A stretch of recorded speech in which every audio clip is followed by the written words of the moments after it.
வணக்கம் அன்பர்களே நண்பர்களே. இந்த புத்தம் புதிய காணொலியில் உங்கள் அத்துணை பேரையும் சந்திப்பதில் மிக்க மகிழ்ச்சி கொள்கிறேன். இன்னைக்கு நம்ம பார்க்க போகிறது குரு வக்ர பயிற்சி பலன்கள் 2024 வரிசையில் மிதுன ராசி. அதாவது 9ஆம் தேதி October 2024 9th of October 2024 4th February 2025 வரைக்கும் குரு பகவான் மிருக சீரிட நட்சத்திரத்திலே வக்ரமாகி அதிலேயே வக்ர நிவர்த்தி அடைவார். இந்த காலகட்டங்கள் 5 மாசம் 12 ராசிகளுக்கான பலன்கள் பார்க்கிற வரிசையில் இன்னைக்கு நம்ம பார்க்க போறது மிதுன ராசி. காலபுருஷனுடைய 3ஆம் வீடு, புதன் பகவான் ஆட்சி பெறக்கூடிய வீடு. அதாவது மிருகசீரிடம் 3ஆம் பாதம் தொடங்கி புனர்பூசம் 3ஆம் பாதம் வரை நட்சத்திரங்களை கொண்ட ஒரு அற்புதமான ஒரு வீடு. நண்பனுக்கான வாழ்க்கை, எல்லோரையும் நம்புவது, நம்பி ஏமாறுவது பிறவி குணமாக கொண்ட மிதுன ராசி என்பவர்களுக்கு இந்த காலகட்டங்கள் எப்படின்னு பார்ப்போம். பொதுவா மிதுன ராசிக்கு குரு பகவான் மாரகாதிபதி மற்றும் பாதகாதிபதி. குரு பகவான் மிதுன ராசிக்கு நல்லவர் அல்ல. குரு பகவான் மிதுன ராசிக்கு நல்ல பலன்களை தருபவர் அல்ல. இந்த காலகட்டங்கள்ல வக்ர கதி அடைகிறார். வக்ர பலன்களை கணிக்கும் பொழுது ரொம்ப கவனமாக கணிக்க வேண்டும். இந்த வக்ரம் அடையக்கூடிய கிரகங்களானது எதிர்மறையான பலன்களை செய்யும் அப்படிங்கிறத ஓரளவுக்கு சொல்லலாம். ரொம்ப துல்லியமா கணிக்க வேண்டியது. நேர்கதியில ஒரு கிரகம் இருக்கும் பொழுது கொஞ்சம் கணிப்பது சுலபம். வக்ரகதி அடையும் பொழுது அந்த வக்ரகதி, அந்த கிரகம் எந்த ஸ்தானத்தில் இருக்கின்றதோ அந்த ஸ்தானமான பொதுவாக அந்த கிரகம் உங்கள் ராசிக்கு வேண்டப்பட்ட கிரகமா வேண்டாத கிரகமா, மறுபடி அந்த கிரகமானது உங்கள் ராசிக்கு என்ன செய்வார் நேர்கதியில் இருக்கும் பொழுது, வக்ரகதி அடைந்தால் என்ன செய்ய முடியும், எந்த நட்சத்திர பாதத்தில் இருக்கிறது என்பதெல்லாம் வைத்துதான் கிரகங்களை ஓரளவிற்கு துல்லியமாக. இதுக்கும் மேல நிறைய ஸ்டெப்ஸ் இருக்கு.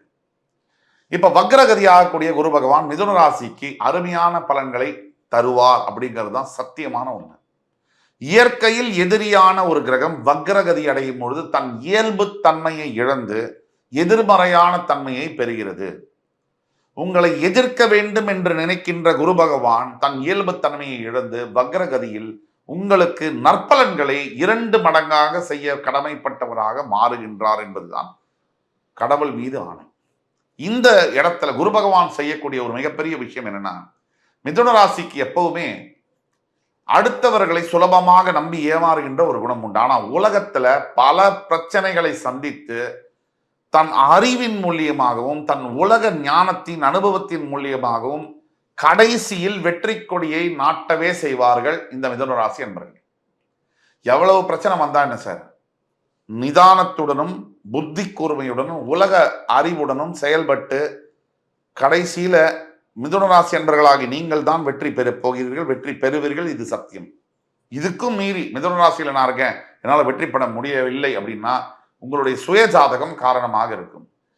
இப்ப நம்ம பேசக்கூடிய எல்லா பலன்களும் பொது பலன்களே. தனிப்பட்ட உங்களுடைய வாழ்க்கைக்கான பலன்கள் தான் 80% ஜனன ஜாதகம் தான் வேலை செய்யும், 20% தான் பொது பலன்கள் வேலை செய்யும். இருந்தாலும் இந்த 20% வேலை செய்யும். ஒரு கார் அப்படிங்கிறது உங்க ஜனன ஜாதகம், அதுல இருக்கிற பெட்ரோல் அப்படிங்கிறது இப்ப நம்ம சொல்லக்கூடிய பலன்கள். உங்களுக்கு உண்மையாவே உங்க ஜாதகத்துல உங்களுடைய வாழ்க்கையில் என்ன நடக்கும் தெரியணும் அப்படின்னா கீழே கொடுப்புல வாட்ஸ்அப் நம்பர்ல எங்களை தொடர்பு கொண்டு ஆன்லைன் அப்பாயின்மெண்ட் பணம் கட்டி பேமெண்ட் பண்ணி ஆன்லைன் அப்பாயின்மெண்ட் பெற்று வரும்போது துல்லியமான பலன்களை கணித்துதான் காத்து கொண்டிருக்கணும். அது மட்டும் இல்லாமல் இந்த வீடியோவை தொடர்ந்து பாருங்க. கடைசியில் இந்த வீடியோவை மறந்துடாம சப்ஸ்கிரைப் பண்ணுங்க. சப்ஸ்கிரைப் பண்ணாதான் எங்களுக்கு அடுத்து மறுபடி இன்னும் உற்சாகமான அருமையான தலைப்புகள், மிதுன ராசியை பற்றி அற்புதமான தலைப்புகள், உங்கள் வாழ்க்கையை நல்ல விதத்தில் எடுத்து போகக்கூடிய, நல்ல இடத்திற்கு உங்களோட வாழ்க்கையை நகர்த்தக்கூடிய விதத்தில் சில அற்புதமான சஜஷன்ஸை கொடுக்க முடியும். ஆக இந்த மிதுன ராசிக்கு மாரகம் மற்றும் பாதகஸ்தானத்திற்கு அதிபதியாக வரக்கூடிய குரு பகவான் உங்களுடைய விரயஸ்தானத்தில் போய் பெயர்ந்திருக்கிறார் மே 1ஆம் தேதி. அதாவது 11ஆம் இடத்திலிருந்து வந்த குரு பகவான் மே 1 2024 அப்புறமா உங்களுடைய 12ஆம் இடம் விரயஸ்தானத்திற்கு பெயர்ந்திருக்கு. அது ரொம்ப நல்ல விஷயம். உங்களுக்கு வேண்டாத கிரகம் உங்களுடைய விரயஸ்தானத்திற்கு யோகம். 6, 8, 12ல நமக்கு வேண்டாதவங்க மறையணும், நமக்கு வேணுங்கிறவங்க வலுக்கு பெறணும், நமக்கு எதிரிகள் மறையணும் அப்படிங்கிறதான் தத்துவம். இப்ப உங்களுடைய குரு பகவான் விரயஸ்தானத்தில் இருக்காரு. நேர்கதியில அவர் விரயஸ்தானத்தில் இருக்கும் போது சில தூக்கம் சம்பந்தப்பட்ட தொந்தரவுகளை ஏற்படுத்துவார். சில அதாவது ஆண் பெண் உறவிலான பிரச்சனைகளில் சில தொந்தரவுகளை ஏற்படுத்துவார். இதுதான் உண்மை. திருமணம் சார்ந்த விஷயங்களில் குடும்பத்தில் பிளவுகளை ஏற்படுத்தி இருப்பார். திருமணம் சார்ந்த விஷயங்களில் குடும்பத்தில் சில ஒற்றுமை இல்லாத வாக்குவாதங்களை ஏற்படுத்தியிருப்பார். அதெல்லாம் போக்குகின்ற அளவில் மிருகசீரிட நட்சத்திரம், உங்களுடைய எதிரியுடைய நட்சத்திரத்தில் அவர் வக்ரமடைவது இன்னும் சிறப்பு. உங்கள் எதிரி உங்களுடைய எதிரியுடைய இன்னொரு எதிரியுடைய நட்சத்திரத்தில் வக்ரமடைவது கெட்டவன் கெட்டிடில் கிட்டிடும் ராஜயோகம். இப்ப குரு இருக்கிற இடத்தை கூட பார்க்கிற பார்வைகளுக்கு பலம் அதிகம்னு சொல்லுவோம். அதுதான் உண்மை. உங்களோட விரயஸ்தானத்தில் இருக்கக்கூடிய குரு பகவான் வாழ்க்கையில பல பிரச்சனைகளை சந்தித்து எல்லாவற்றையும் பொறுத்துக்கிட்டு உங்களுடைய உலக அறிவு மூலியமாக அனுபவத்தின் மூலியமாக வெற்றி பெறக்கூடிய ஒரு ராசி என்றால் அது மிதுன ராசி. பிரச்சனைலாம் கொஞ்சம் நஞ்சம் இல்லை. உங்களுக்கு இருக்கிற உலக அனுபவமும் அறிவும் மற்ற ராசிகளுக்கு கூட அதிகமாக இருக்கும்.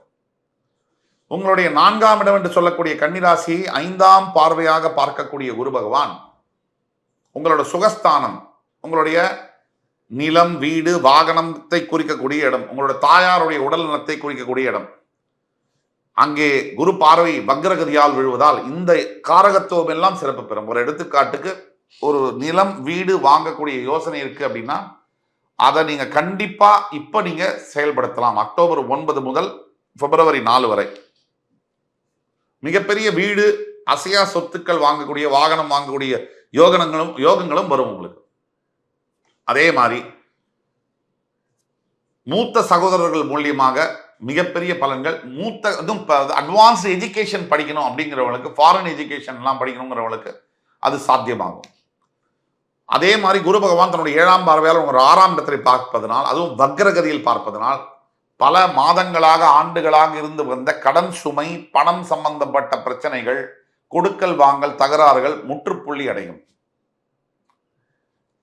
உங்களுக்கு மறைமுகமாக தொல்லை கொடுத்து வந்த எதிரிகளுடைய தொல்லை என்பது இந்த காலகட்டத்தில் அழிந்தே போகும். எதிரிகள் மறைவார்கள்.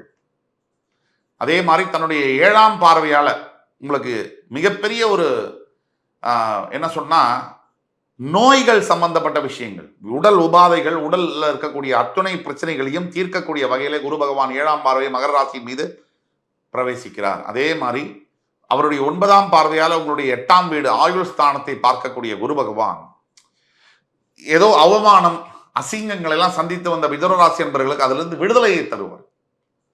அதே மாதிரி சில விபத்துகளின் காரணமாக நோய்வாய்ப்பட்டோ இல்ல உடல் பெரிய ஒரு மேஜர் டிசீஸ் மூலியமாக அவஸ்தப்பட்டு கொண்டிருந்தவர்களுக்கு அதிலிருந்து ரிலீஃபை கொடுப்பார். திடீர் அதிர்ஷ்டத்தை ஏற்படுத்துவார். வெளிநாட்டு சம்பந்தப்பட்ட தொடர்புகளை தருவார். படிக்கணும், கல்யாணம் பண்ணணும், வேலை பார்க்கணும், இந்த 3 விஷயத்துக்காக தான் ஒருத்தர் வெளிநாடு போகணும். இதை விட்டுட்டா இல்லீகலாக தான் போக முடியாது. ஒரு டூரிஸ்டா போவார் இல்லைடா.